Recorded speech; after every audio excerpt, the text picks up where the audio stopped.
So what is YouTube feeding these YouTubers for them to be pushing out so much horror right now? These new filmmakers are not only carrying the horror genre on their back,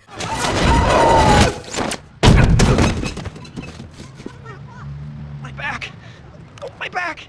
but they're also coming with entirely original material, which I think merits some praise. In the past few years, there's been the Philippou brothers with Talk to Me and Bring Her Back. There's been Chris Stuckman with Shelby Oaks, which kinda sucked, but still had me sleeping with my lamp on for a few days. And more recently, there's been Kane Parsons with The Backrooms and Curry fucking Barker with Obsession, which has been an obsession of mine for a while now. I actually saw a super early screening of Obsession at TIFF back in September, and it was a solid experience, even though I got to the screening late because I can't read time. And the pass I had was on a first come, first served basis, so I was seated right in the front and had to break my neck trying to look at the screen. But Obsession was so good that I didn't even notice my neck was getting jacked up. Obsession was so good that I was begging the people next to me if I could lean on them for emotional support. And Obsession was so good that the lady on my left said, "Yeah, bitch, yeah, you fucking can, because I'm scared too." I love you, baby! This movie brought people together and turned strangers into friends. What more can you ask for from a movie? Huh? Let me know. And the reason it's kind of resurfacing in my mind 8 months later is because it just hit theaters in Canada, and we're also going to go watch it next week for my cousin's birthday.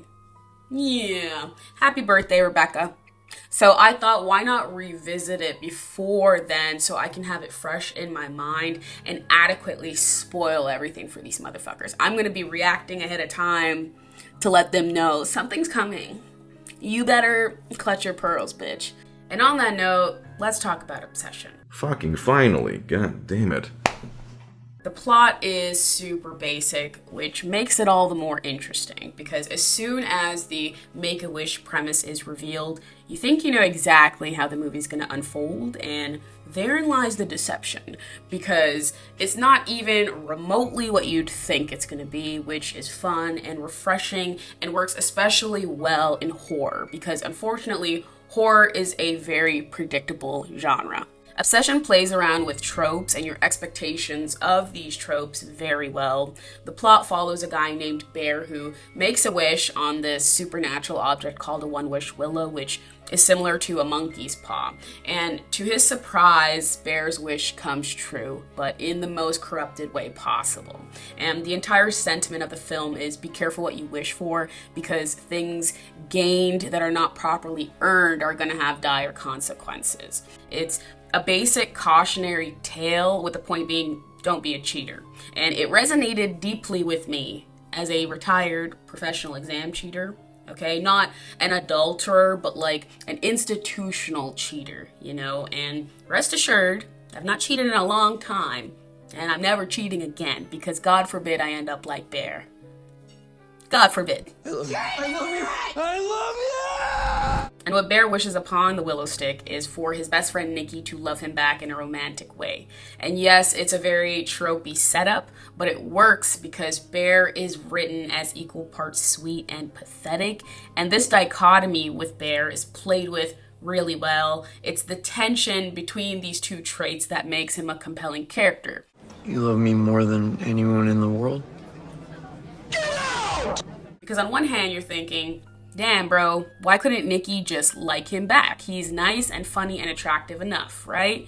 You start to feel a bit bad for him even before his life actually implodes. But on the other hand, what I think is important to realize is that Bear never actually puts himself out there, okay? He doesn't really try to win Nikki over. He doesn't court her. He doesn't risk rejection. And I feel as though if you really claim to be in love with somebody, your shyness and your insecurities are things you would have to learn to put aside, which Bear doesn't do. So even though he makes the wish thinking it's obviously not going to come true, the second it does work, and the second Nikki becomes obsessively devoted to him, he has absolutely no issue reaping these undeserved rewards of companionship, affection, emotional validation, and the physical intimacy that comes with having a loving partner. And that's what makes it all so disturbing, because suddenly you're teetering between these feelings of sympathy and disgust, not only for Bear, but for Nikki as well, because there is a question raised of whether Nikki has consent to the things going on between her and Bear after the wish.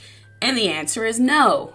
Yuck! And what's worse is that Nikki almost becomes possessed in a way, which we see not only through her strange and uncanny behavior when she's lurking in the dark corner of rooms and peeing herself and committing acts of harm on anyone who comes between her and Bear. But there is a scene where while she's asleep, she begins speaking to Bear and basically tells him that her real self is locked away inside and is watching this thing kind of puppeteer her body and do horrifying things that she can't consent to and otherwise wouldn't be doing. And she ultimately begs Bear to put her out of her misery. And of all the scenes where the stakes are being raised and we're seeing Nikki become dangerously erratic and violent, I love this scene the most because Bear is having a secret conversation with the real Nikki, and they're trying not to wake up Wish Nikki in the process. And in that moment, I think the horror really begins to shift because it's dawning on him that Nikki has basically been compelled to love him, and she's had no way of consenting to anything.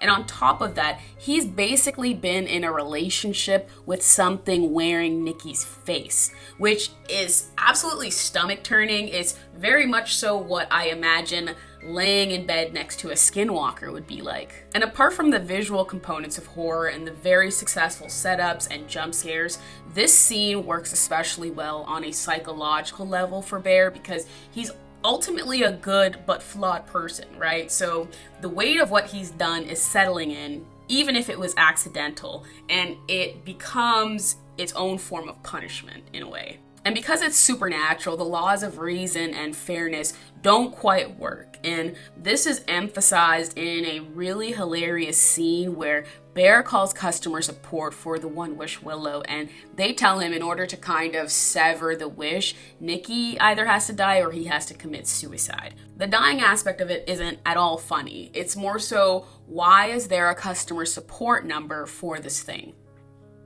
And the conversation itself is absurd and unhelpful. The guy on the other end of the phone does not give a fuck, so ultimately it's the opposite of customer support. And this comedic quality is something that is recurring throughout Obsession. There's also this incredibly awkward and satirical kind of dialogue and social interactions where Nikki and Bear are out with their mutual friends or at a party and everyone's like, what's wrong with Nikki? She's not herself. Or there's jokes that someone makes that lands with everybody but Nikki because she's a skinwalker. And the setup and the reactions are so cringe-inducing, also very realistic. You know when somebody says something and you're like, do you not have the social awareness to like not say that? She's tweaking out in public spaces and Bear's getting scared. He don't know what to do. And it's also like really hilarious. She like gets caught in lies and Bear calls her out and she's like, bitch, why would you call me out? No, don't do that! I thought we were having a nice day. We are. Why does it matter? I thought we were having a nice day. Which I think merits some praise because not often do you come across horror that retains its fear-inducing effect in conjunction with successful humor and calculated comedic timing like what we see in Obsession.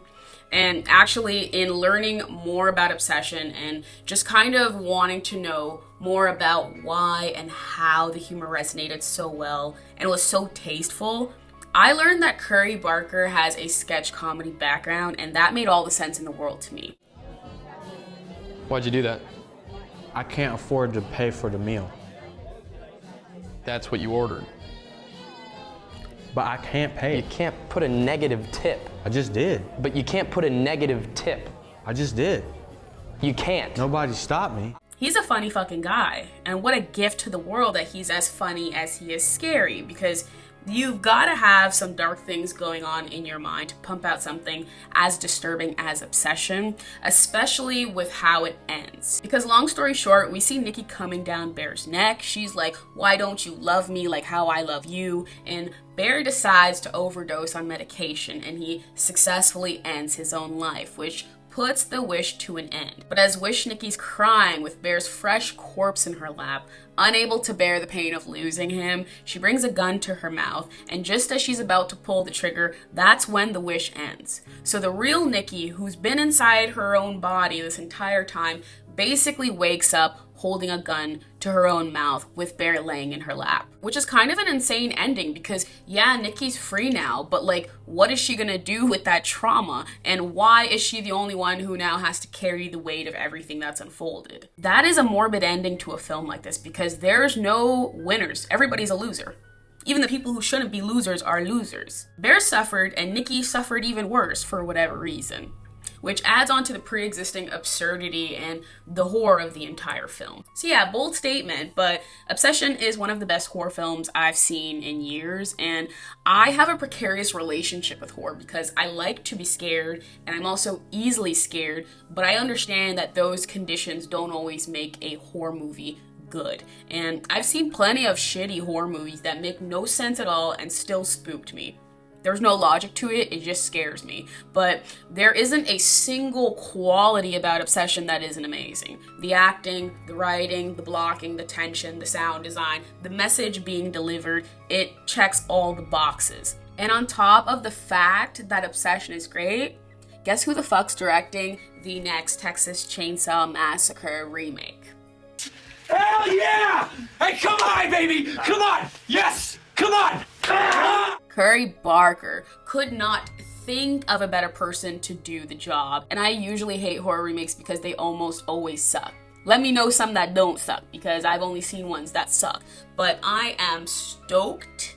I am so stoked, and I'm not trying to glaze him too hard, but sorry, I'm a Curry Barker stan, and I go to war for this man. I have no doubt in my mind that the Texas Chainsaw Massacre is gonna be like the funniest, scariest, most disturbing thing any of us have ever seen. So yeah, if you need a sign to watch Obsession, let this be your sign. Also, if you need a sign to watch the original Texas Chainsaw Massacre and you haven't watched it, watch it because it's also great.